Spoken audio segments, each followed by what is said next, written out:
أهداف ومهارات ريان شرقي. صفقة من العيار التقيل، صفقة المنتخب الجزائري، لاعب عالمي، أفضل لاعب شاب في الدوري الفرنسي.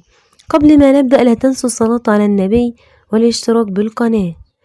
ريان شرقي مواليد 17 أغسطس 2003، يعني عنده 19 سنة. اتولد في فرنسا لكن والده جزائري ووالدته إيطالية. بيلعب حاليا في أولمبيك نيوتن الفرنسي. رجله الأساسية هي الشمال، طوله 1.76 سنتي.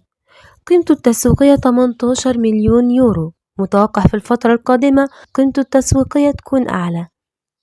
في موسم 21-22 كان مستواه متواضع، وذلك بسبب الإصابة التي أصيب بها. لعب مع الفريق 22 مباراة، شارك في 9 مباريات، قدر يسجل هدفين وتقريبا صنع 4 أهداف.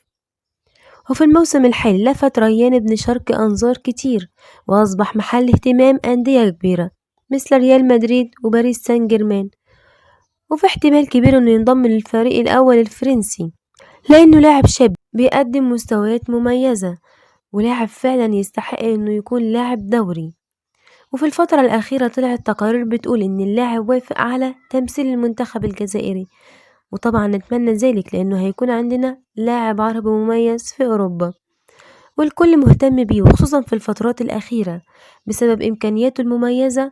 بصير على أعلى درجة، عنده رؤية ممتازة في عمل الباص الأمامي، عنده مهارات فردية مميزة وإمكانيات عالية جدا، مسدد هايل على المرمى، رجله تقيلة، متعدد المراكز، لاعب عنده التنوع بشكل كبير جدا، فعلا لاعب متميز في رعاية الله وحفظه.